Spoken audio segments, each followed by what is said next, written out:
ಮುಖ್ಯಮಂತ್ರಿ ಆಗಬೇಕು ಅಂತ ಕನಸನ್ನ ಇಟ್ಕೊತಾರೆ, ಗೋಲನ್ನ ಸೆಟ್ ಮಾಡ್ಕೊತಾರೆ. 23ನೇ ವಯಸ್ಸಿಗೆ ಮೊದಲ ಬಾರಿಗೆ ಚುನಾವಣೆಗೆ ನಿಲ್ಲೋದಕ್ಕೆ ಕಾಂಗ್ರೆಸ್ ಪಕ್ಷ ಟಿಕೆಟ್ ಅನ್ನ ಕೂಡ ಕೊಡುತ್ತೆ. ಮುಂದೆ ನಾನು ರಾಜಕೀಯದಲ್ಲಿ ಬೆಳಿಬೇಕು, ನನ್ನನ್ನು ಯಾರು ತುಳಿಬಾರ್ದು ಅನ್ನುವಂಥ ಒಂದು ಸಂಕಲ್ಪವನ್ನ ಮಾಡ್ತಾರೆ. ಒಬ್ಬ ಎಮರ್ಜಿಂಗ್ ಲೀಡರ್ ಉಟ್ಕೊಳ್ತಾ ಇದ್ದಾನೆ ಅನ್ನುವಂಥ ಚರ್ಚೆ ಆಗಲೇ ಶುರುವಾಗುತ್ತೆ. 29ನೇ ವಯಸ್ಸಿಗೆ DK ಶಿವಕುಮಾರ್ ಅವರು ಮಂತ್ರಿ ಆಗ್ತಾರೆ. ದೈತ್ಯ ಸಂಹಾರಿ ಅನ್ನುವಂಥ ಒಂದು ಬಿರುದು ಕೂಡ DK ಶಿವಕುಮಾರ್ ಅವರಿಗೆ ಸಿಕ್ಬಿಡುತ್ತೆ. 2013ರಲ್ಲಿ DK ಶಿವಕುಮಾರ್ ಅವರಿಗೆ ಒಂದು ಅಗ್ನಿ ಪರೀಕ್ಷೆ ಕೂಡ ಎದುರಾಗುತ್ತೆ. ಈ ಒಂದು 2 ವರ್ಷದ CM ಸ್ಥಾನದ ಅವಧಿ ಇದೆಯಲ್ಲ, ತುಂಬಾ ಸವಾಲಿನ ಕೆಲಸ. DK ಶಿವಕುಮಾರ್ ಭಾಷಣ ಮಾಡುವಂತಹ ಸಂದರ್ಭಗಳಲ್ಲಿ ಒಂದಷ್ಟು ಮಾತನ್ನ ಹೇಳ್ತಾ ಇದ್ರು. ಶುಭಗಳಿಗೆ ಶುಭ ಮುಹೂರ್ತ, ಶುಭ ಸಮಯ ಬರಬೇಕು, ಅದಕ್ಕೋಸ್ಕರ ನಾವು ಕಾಯಬೇಕು ಅನ್ನುವಂತಹ ಒಂದು ಮಾತು. ಅದಕ್ಕಿಂತ ಬಹಳ ಪ್ರಮುಖವಾಗಿ ಇನ್ಸ್ಪೈರ್ ಆಗುವಂಥ ಮತ್ತೊಂದು ಮಾತನ್ನು ಅವ್ರು ಹೇಳ್ತಾ ಇದ್ರು. ದೇವರು ಯಾರಿಗೂ ಕೂಡ ವರನೂ ಕೊಡೋದಿಲ್ಲ, ಶಾಪನೂ ಕೊಡೋದಿಲ್ಲ, ಬದಲಿಗೆ ಅವಕಾಶಗಳನ್ನು ಕೊಡ್ತಾನೆ. ಆ ಅವಕಾಶಗಳನ್ನು ಕೊಟ್ಟಾಗ ನಾವು ಮೈ ಮರಿಬಾರ್ದು.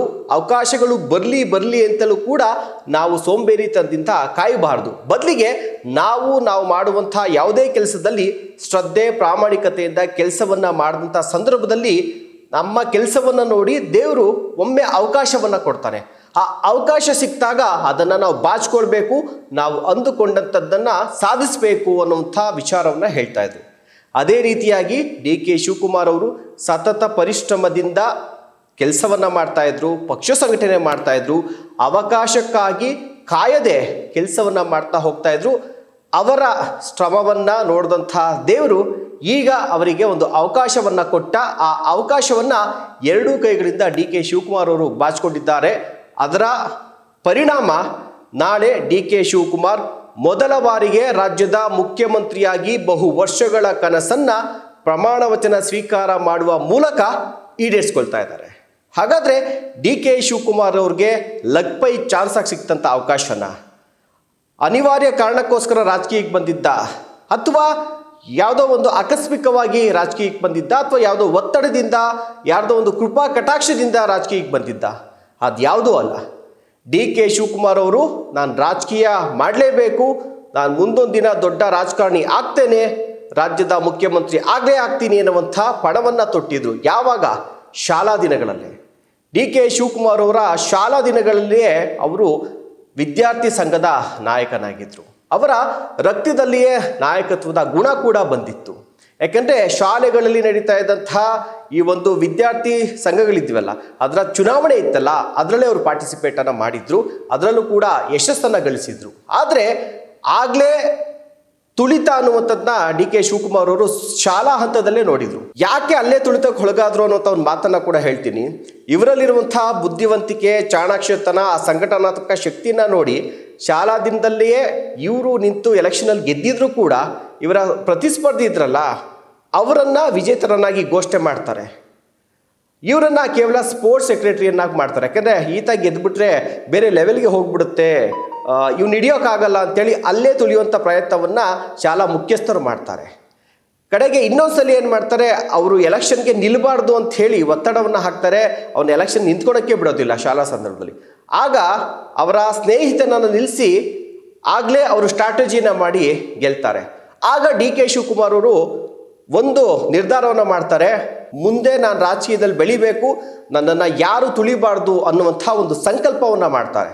ಇದನ್ನು ಸ್ವತಃ ಖಾಸಗಿ ಮಾಧ್ಯಮಕ್ಕೆ ಇಂಟರ್ವ್ಯೂ ಕೊಡುವಂಥ ಸಂದರ್ಭದಲ್ಲಿ DK ಶಿವಕುಮಾರ್ ಅವರು ಹೇಳ್ತಾರೆ. ಆ ಒಂದು ಏಮನ್ನು ಗೋಲನ್ನು ಇಟ್ಕೊಂಡ್ಬಂದಂಥ DK ಶಿವಕುಮಾರ್ ಅವರು ಬಳಿಕ ಚಿಕ್ಕ ವಯಸ್ಸಿಗೆ ರಾಜಕೀಯಕ್ಕೆ ಬರ್ತಾರೆ. ಅದಾದಮೇಲೆ ಅವರು ಮೊದಲ ಬಾರಿಗೆ ಸೋಲ್ತಾರೆ. ಅದಾದ ಮೇಲೆ ಸೋಲು ಅನ್ನೋದು ಅವರ ಜೀವನದಲ್ಲಿ ಬರೋದೇ ಇಲ್ಲ. ಕಡೆಗೆ ಮುಖ್ಯಮಂತ್ರಿ ಆಗಬೇಕು ಅಂತ ಕನಸನ್ನು ಇಟ್ಕೊತಾರೆ, ಗೋಲನ್ನು ಸೆಟ್ ಮಾಡ್ಕೊತಾರೆ. ಆ ಗೋಲನ್ನು ರೀಚ್ ಆಗೋದಕ್ಕೆ ಇನ್ನು ಕೆಲವೇ ಗಂಟೆಗಳು ಮಾತ್ರ ಬಾಕಿ ಇರುವಂಥದ್ದು. ಇನ್ನು DK ಶಿವಕುಮಾರ್ ಅವರ ಹುಟ್ಟೂರು, ಅವರ ತಂದೆ ತಾಯಿ ಎಲ್ಲರ ಬಗ್ಗೆ ನೀವು ಈಗ ಆಲ್ರೆಡಿ ಕೇಳಿರ್ತೀರ. ಸಣ್ಣದಾಗ ಒಂದು ಗ್ಲಾನ್ಸ್ ಮಾಡೋಣ. DK ಶಿವಕುಮಾರ್ ಅವರು ಮೇ 15, 1962 ರಾಮನಗರ ಜಿಲ್ಲೆ ಕನಕಪುರ ತಾಲೂಕಿನ ದೊಡ್ಡ ಹಾಲಹಳ್ಳಿಯಲ್ಲಿ ತಂದೆ ಕೆಂಪೇಗೌಡ ಹಾಗೂ ತಾಯಿ ಗೌರವ ಅವರ ಮಗನಾಗಿ ಜನಿಸ್ತಾರೆ. ಡಿ ಕೆ ಶಿವಕುಮಾರ್ ಅವರಿಗೆ ಸದ್ಯ ಈಗ 64 ವರ್ಷ. ರಾಜಕೀಯದಲ್ಲಿ 64 ವರ್ಷಕ್ಕೆ ಅವರು ಸಿ ಎಂ ಆಗ್ತಿದ್ದಾರೆ ಅಂತಂದರೆ ಇನ್ನು ಬಹಳಷ್ಟು ವರ್ಷಗಳ ಕಾಲ ಅವರಿಗೆ ರಾಜಕೀಯದಲ್ಲಿ ಅಧಿಕಾರವನ್ನು ನಡೆಸೋದಕ್ಕೆ ಸಾಕಷ್ಟು ಅವಕಾಶಗಳು ಇದೆ ಅಂತಂದ್ರೂ ಕೂಡ ತಪ್ಪಾಗೋದಿಲ್ಲ. ಇನ್ನು ಸ್ಕೂಲ್ ಚುನಾವಣೆಗಳಾಗುತ್ತೆ, ಅದಾದಮೇಲೆ ಕಾಲೇಜು ಹಂತಕ್ಕೆ ಬರ್ತಾರೆ. ಕಾಲೇಜು ಹಂತಕ್ಕೆ ಬಂದಾಗ ಅವರು ಕಾಂಗ್ರೆಸ್ ಪಕ್ಷಕ್ಕೆ ಆಕರ್ಷಿತರಾಗಿ ಕಾಂಗ್ರೆಸ್ ಪಕ್ಷದ ಸಿದ್ಧಾಂತಗಳನ್ನು ಒಪ್ಪಿಕೊಂಡು ಕಾಂಗ್ರೆಸ್ ಪಕ್ಷದ ವಿದ್ಯಾರ್ಥಿ ಘಟಕ ಏನಿದೆ ಅಲ್ಲಿಗೆ ಬಂದು ಅಲ್ಲಿ ಅವರು ನಾಯಕರಾಗ್ತಾರೆ. ಅದಾದ ಬಳಿಕ ಇವರಿಗೆ ತಮ್ಮ 23ನೇ ವಯಸ್ಸಿಗೆ ಮೊದಲ ಬಾರಿಗೆ ಚುನಾವಣೆಗೆ ನಿಲ್ಲೋದಕ್ಕೆ ಕಾಂಗ್ರೆಸ್ ಪಕ್ಷ ಟಿಕೆಟನ್ನು ಕೂಡ ಕೊಡುತ್ತೆ. 1985ರಲ್ಲಿ ಮೊದಲ ಬಾರಿಗೆ ವಿಧಾನಸಭಾ ಚುನಾವಣೆಗೆ ಡಿ ಕೆ ಶಿವಕುಮಾರ್ ಅವರು ಇನ್ನೂ ಕೂಡ ಮೀಸೆ ಚಿಗುರದ ಹುಡುಗ 23 ವಯಸ್ಸಿಗೆ MLA ಸೀಟ್ಗೆ ಮೊದಲ ಬಾರಿಗೆ ಸಾತನೂರು ವಿಧಾನಸಭಾ ಕ್ಷೇತ್ರದಿಂದ ಸ್ಪರ್ಧೆ ಮಾಡ್ತಾರೆ. 23ನೇ ವರ್ಷಕ್ಕೆ ಟಿಕೆಟನ್ನು ತೆಗೆದುಕೊಂಡು ಆಗ ಕಾಂಗ್ರೆಸ್ ಪಾರ್ಟಿ ತುಂಬ ಪೀಕಲ್ಲಿರುತ್ತೆ. ಆ ಒಂದು ಪಕ್ಷದಿಂದ ಟಿಕೆಟನ್ನು ಪಡೆದಿದ್ದಾರೆ ಎನ್ನುವಂಥದ್ದು ಒಂದು ದೊಡ್ಡ ಹೆಗ್ಗಳಿಕೆ, ಚರ್ಚೆಯ ವಿಚಾರ. ಆದರೆ ಯಾರ ವಿರುದ್ಧ? ದೇವೇಗೌಡರು, ಆಗ ಆಲ್ರೆಡಿ ರಾಜಕೀಯದಲ್ಲಿ ಹೆಮ್ಮರವಾಗಿ ಬೆಳೆದಂತಹ ದೇವೇಗೌಡರ ವಿರುದ್ಧ ಈ 23 ವರ್ಷದ ಹುಡುಗ ಇನ್ನು ವಿದ್ಯಾರ್ಥಿ ದೇವೇಗೌಡರ ವಿರುದ್ಧ ಸ್ಪರ್ಧೆ ಮಾಡ್ತಿದ್ದಾರೆ ಅನ್ನುವಂಥದ್ದು ಕೇವಲ ರಾಜ್ಯದಲ್ಲ, ಇಡೀ ರಾಷ್ಟ್ರದಲ್ಲಿಯೇ ಇದೊಂದು ಚರ್ಚೆಯ ವಿಷಯ ಕೂಡ ಆಗುತ್ತೆ. ಆದರೆ ಆ ಒಂದು ಮೊದಲ ಚುನಾವಣೆಯಲ್ಲಿ ದೇವೇಗೌಡರ ವಿರುದ್ಧ 29,809 ವೋಟ್ಗಳನ್ನು ಪಡೆದು 15,803 ವೋಟ್ಗಳ ಅಂತರದಿಂದ ಮೊದಲ ಚುನಾವಣೆಯಲ್ಲಿ ದೇವೇಗೌಡ ವಿರುದ್ಧ ಸೋಲನ್ನಪ್ತಾರೆ. ಆದರೆ ಇವರು ಪಡೆದ್ರಲ್ಲ 29,809, ಆಲ್ಮೋಸ್ಟ್ 30,000 ವೋಟ್ಗಳು. ಇದು ಸಾಕಷ್ಟು ಡಿ ಕೆ ಶಿವಕುಮಾರ್ ಅವರ ವರ್ಚಸ್ಸು, ಅವರ ನಾಯಕತ್ವ, ಅವರ ಸ್ಟ್ರಾಟಜಿ ಇದೆಯಲ್ಲ ಅದಕ್ಕೆ ಹಿಡಿದಂಥ ಕೈಗನ್ನಡಿ ಆಗುತ್ತೆ. ಒಬ್ಬ ಎಮರ್ಜಿಂಗ್ ಲೀಡರ್ ಉಟ್ಕೊಳ್ತಾ ಇದ್ದಾನೆ ಅನ್ನುವಂಥ ಚರ್ಚೆ ಆಗಲೇ ಶುರುವಾಗುತ್ತೆ. ಮತ್ತೆ ಛಲ ಬಿಡದೆ ಮತ್ತೆ 1989ರಲ್ಲಿ ದೇವೇಗೌಡರ ವಿರುದ್ಧ ಸ್ಪರ್ಧೆಯನ್ನು 2ನೇ ಬಾರಿಗೆ ಡಿ ಕೆ ಶಿವಕುಮಾರ್ ಅವರು ಅದೇ ಸಾತನೂರು ವಿಧಾನಸಭಾ ಕ್ಷೇತ್ರದಿಂದ ಸ್ಪರ್ಧೆಯನ್ನು ಮಾಡ್ತಾರೆ. ಈ ಬಾರಿ ಅವ್ರಿಗೆ ಅವಕಾಶ ಸಿಕ್ಕಿರುತ್ತೆ. ಆ ಅವಕಾಶದಲ್ಲಿ ದೇವರು ಕೂಡ ಅವ್ರು ಹೇಳ್ದಂಗೆ ಕೈ ಹಿಡಿದಿಡುತ್ತೆ.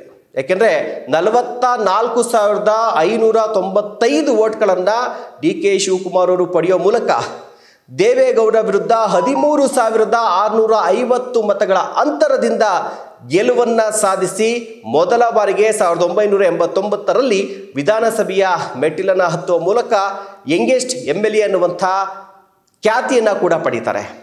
ಅದಾದ ಬಳಿಕ ಅವ್ರಿಗೆ ಮತ್ತೊಂದು ಲಕ್ ಚೇಂಜ್ ಆಗುತ್ತೆ.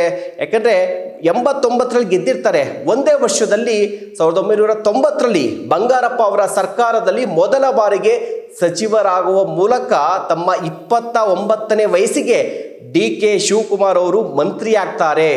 ಆಗ ಅವರಿಗೆ ಬಂದೀಖಾನೆ ಖಾತೆಯನ್ನು ಕೂಡ ನೀಡಲಾಗುತ್ತೆ. ಇನ್ನು ಅದಾದ ಬಳಿಕ ರಾಜಕೀಯದಲ್ಲಿ ಯಾರಾದರೂ ಒಬ್ರು ಗುರು ಅನ್ನೋವಂಥದ್ದು ಬೇಕಲ್ವಾ? ಹೀಗಾಗಿ ಡಿ ಕೆ ಶಿವಕುಮಾರ್ ಅವರಿಗೆ ಯಾವುದೇ ಗುರು ಇರಲಿಲ್ಲ, ಯಾವುದೇ ಬ್ಯಾಕ್ ಸಪೋರ್ಟ್ ಇರಲಿಲ್ಲ. ಆಗ ಗುರುವಾಗಿ ಕಂಡಿದ್ದೇ ಒಕ್ಕಲಿಗರ ಪ್ರಬಲ ನಾಯಕ, ಒಳ್ಳೆ ಅಡ್ಮಿನಿಸ್ಟ್ರೇಟರ್ ಆದಂಥ SM ಕೃಷ್ಣ ಅವರು. 1999ರಿಂದ 2004ರವರೆಗೆ SM ಕೃಷ್ಣ ಅವರ ಸರ್ಕಾರದಲ್ಲಿ ಡಿ ಕೆ ಶಿವಕುಮಾರ್ ಅವರು ನಗರಾಭಿವೃದ್ಧಿ ಮಂತ್ರಿ ಆಗ್ತಾರೆ. ಈ ಮೂಲಕ ರಾಜ್ಯದಲ್ಲಿ ಪವರ್ಫುಲ್ ಲೀಡರ್ ಆಗಿ ಗುರುತಿಸಿಕೊಳ್ತಾರೆ. SM ಕೃಷ್ಣ ಅವರ ಬೆನ್ನೆಲುಬಾಗಿ ನಿಲ್ತಾರೆ. SM ಕೃಷ್ಣ ಅವರ ಯಾವುದೇ ಒಂದು ರಾಜಕೀಯ ಸಂದರ್ಭಗಳು, ಸಂಕಟಗಳು ಬಂದಾಗ ಡಿ ಕೆ ಶಿವಕುಮಾರ್ ಅವರು ಟ್ರಬಲ್ ಶೂಟರ್ ಆಗಿ ನಿಂತು ಅವರ ಬೆನ್ನೆಲುಬಾಗಿ ನಿಂತು ಸರ್ಕಾರಕ್ಕೂ ಕೂಡ ಒಳ್ಳೆ ಇಮೇಜ್, ಹೆಸರು ಬರುವಂಥ ರೀತಿಯಲ್ಲಿ ಕಾಪಾಡಿಕೊಳ್ತಾರೆ. ಇನ್ನು ಈಗ ನೀವೆಲ್ಲ ಕರಿತೀರಾ ಏನಂತ, ಬಂಡೆ, ಟ್ರಬಲ್ ಶೂಟರ್, ಹೀಗೆ ಸಾಕಷ್ಟು ತುಂಬ ಸ್ಟ್ರಾಟಜಿ ಮಾಡ್ತಾರೆ, ಚಾಣಾಕ್ಷ, ಹೀಗೆಲ್ಲ ಕರಿತೀರ. ಆದರೆ ಡಿ ಕೆ ಶಿವಕುಮಾರ್ಗೆ ಇದೆಲ್ಲಕ್ಕೂ ಮುನ್ನ 2004ರಲ್ಲೇ ಒಂದು ಬಿರುದು ಬಂದ್ಬಿಡುತ್ತೆ. ಏನಪ್ಪ ಅಂತಂದರೆ ದೈತ್ಯ ಸಂಹಾರಿ ಅನ್ನುವಂಥ ಒಂದು ಬಿರುದು ಕೂಡ ಡಿ ಕೆ ಶಿವಕುಮಾರ್ ಅವ್ರಿಗೆ ಸಿಕ್ಬಿಡುತ್ತೆ. ಯಾಕೆ, ಯಾವ ಕಾರಣಕ್ಕೆ ಅಂತಂದರೆ ದೇವೇಗೌಡರು ರಾಜಕೀಯ ಬದ್ಧ ವೈರಿ ಆಗಿರ್ತಾರೆ. 2 ಬಾರಿ, ಮೊದಲ ಬಾರಿಗೆ ದೇವೇಗೌಡ ವಿರುದ್ಧ ಸೋತಿರ್ತಾರೆ, 2ನೇ ಬಾರಿ ಗೆಲ್ತಾರೆ. ಈ ದೇವೇಗೌಡರಿಗೆ ಸೋಲಿಸುವಂಥ ನಿಟ್ಟಿನಲ್ಲಿ ಡಿ ಕೆ ಶಿವಕುಮಾರ್ ಒಂದು ದೊಡ್ಡ ಸ್ಟ್ರಾಟಜಿಯನ್ನೇ ಮಾಡಿಬಿಡ್ತಾರೆ.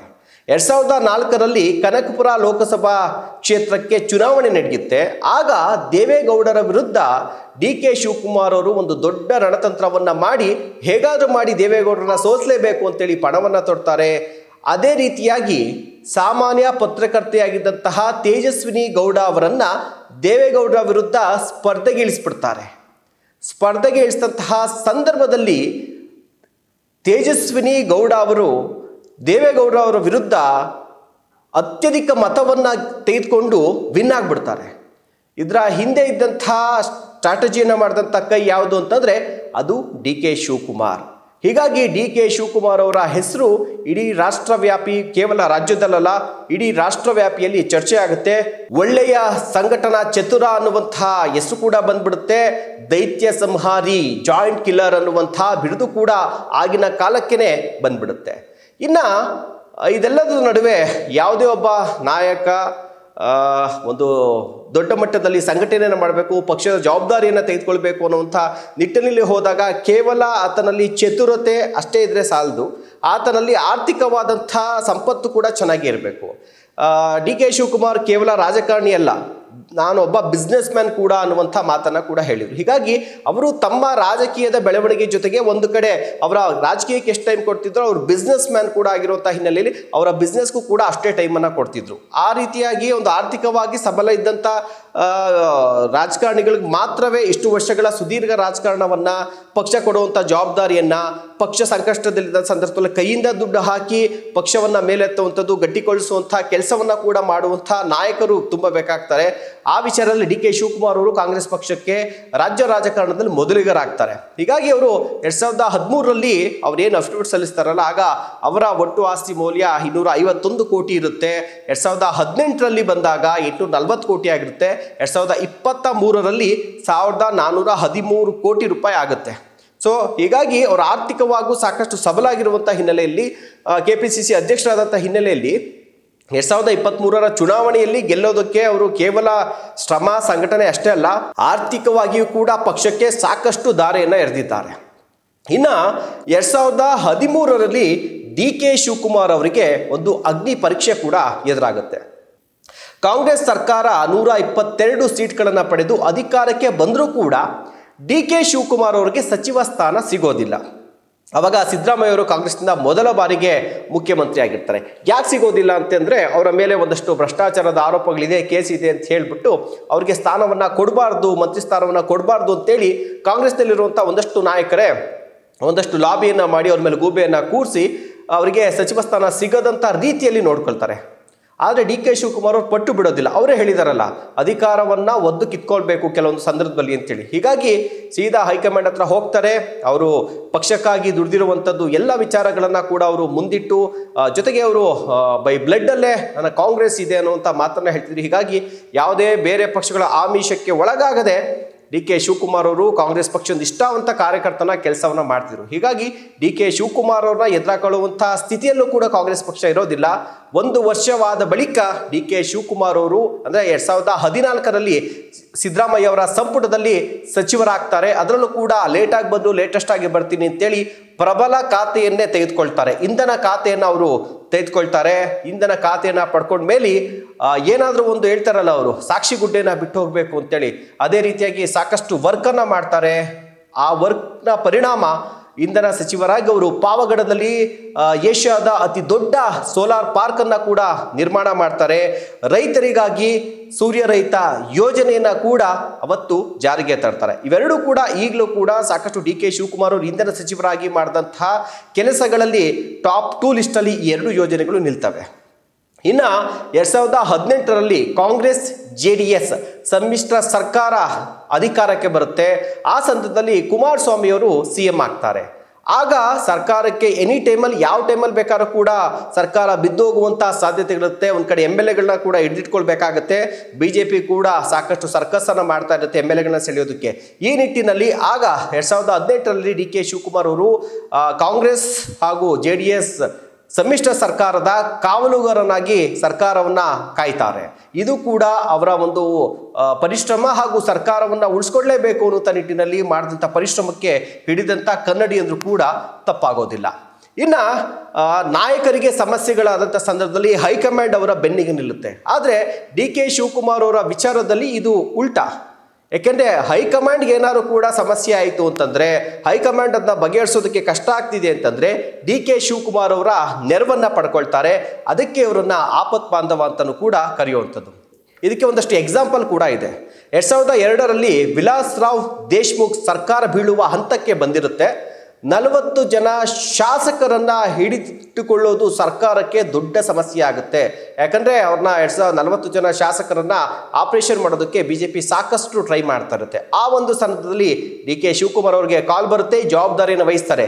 40 ಜನ ಶಾಸಕರ ಟೇಕ್ ಕೇರ್ ಮಾಡುವಂಥ ಜವಾಬ್ದಾರಿ ನಿಮ್ಮದು ಅಂತ ಹೇಳಿದಂಥ ಸಂದರ್ಭದಲ್ಲಿ ಅವರು ಯಾವುದೋ ರೀತಿಯಾದಂಥ ಒಂದು ಅಳುಕು, ಯಾವುದೇ ಒತ್ತಡ ಏನೇ ಬಂದರೂ ಕೂಡ ನಾನು ಮೇಂಟೈನ್ ಮಾಡ್ತೀನಿ ಅಂತೇಳಿ 40 ಜನ ಕಾಂಗ್ರೆಸ್ನ ಶಾಸಕರನ್ನ ಕರ್ಕೊಂಡ್ಬಂದು ಬೆಂಗಳೂರಿನ ರೆಸಾರ್ಟ್ ಒಂದರಲ್ಲಿ ಇಟ್ಟು ಅವರ ಎಲ್ಲ ಯೋಗಕ್ಷೇಮ ವಿಚಾರಿಸ್ಕೊಳ್ಳೋ ಜೊತೆಗೆ ಅವರು ಆ ಕಡೆ ಈ ಕಡೆ ಹಾರಿ ಹೋಗದಂತೆ ಕಾಪಾಡಿಕೊಂಡು ಕಡೆಗೆ ವಿಲಾಸರಾವ್ ದೇಶ್ಮುಖ್ ಅವರ ಸರ್ಕಾರ ಬೀಳೋದನ್ನು ತಪ್ಪಿಸ್ತಾರೆ.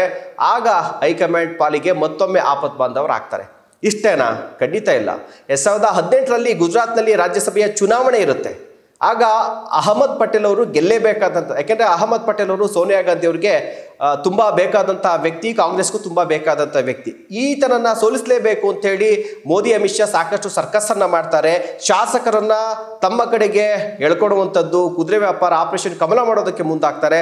ಆಗಲೂ ಕೂಡ 44 ಜನ ಕಾಂಗ್ರೆಸ್ ಶಾಸಕರನ್ನ ಬೆಂಗಳೂರಿಗೆ ತರ್ತಾರೆ. ರೆಸಾರ್ಟ್ನಲ್ಲಿಟ್ಟು ಅವ್ರಿಗೆ ಒಂದು ಸೆಕ್ಯೂರಿಟಿಯನ್ನು ಕೊಟ್ಟು ಎಲ್ಲ ರೀತಿ ವ್ಯವಸ್ಥೆಯನ್ನು ಮಾಡಿಕೊಂಡು ಅವ್ರು ಯಾವುದೇ ಕಾರಣಕ್ಕೂ BJP ಆಪರೇಷನ್ಗೆ ಒಳಗಾಗಬಾರ್ದು ಅಂತೇಳಿ ಕಡೆಗೆ ಆ ಒಂದು ಚುನಾವಣೆ ಸಂದರ್ಭದಲ್ಲಿ ಅವ್ರ ಕೈಲಿ ವೋಟನ್ನು ಮಾಡಿಸಿ ಅಹಮದ್ ಪಟೇಲ್ ಅವರನ್ನು ಗೆಲ್ಲಿಸಿ ಹೈಕಮಾಂಡ್ ಹಾಗೂ ಸೋನಿಯಾ ಗಾಂಧಿ ಕಾಂಗ್ರೆಸ್ ಪಕ್ಷದ ಮರ್ಯಾದೆಯನ್ನು ಉಳಿಸುವಂತಹ ನಿಟ್ಟಿನಲ್ಲಿ ಅವರು ಕೆಲಸವನ್ನು ಮಾಡ್ತಾರೆ. ಆಗಲೇ ಡಿ ಕೆ ಶಿವಕುಮಾರ್ ಮೇಲೆ ಇಟ್ಟಿದ್ದಂಥ ಹೈಕಮಾಂಡ್ನ ವಿಶ್ವಾಸ ಮತ್ತಷ್ಟು ಜಾಸ್ತಿ ಆಗುತ್ತೆ. ಇನ್ನು ಇದಾದಮೇಲೆ 2018ರಲ್ಲಿ ಏನು ನೀವು ರೆಡ್ಡಿ ಬ್ರದರ್ಸ್ನ ಹವಾ ಜೋರಾಗಿ ಇರುತ್ತೆ, ಕಾಂಗ್ರೆಸ್ ವಿರುದ್ಧ ತೊಡೆಯನ್ನು ಕೂಡ ತಟ್ಟಿರ್ತಾರೆ. ಆಗ 2018ರಲ್ಲಿ ಬಳ್ಳಾರಿಯ ಉಪಚುನಾವಣೆ ನಡೆಯುತ್ತೆ, MP ಕ್ಷೇತ್ರದ ಉಪಚುನಾವಣೆ ನಡೆಯುತ್ತೆ.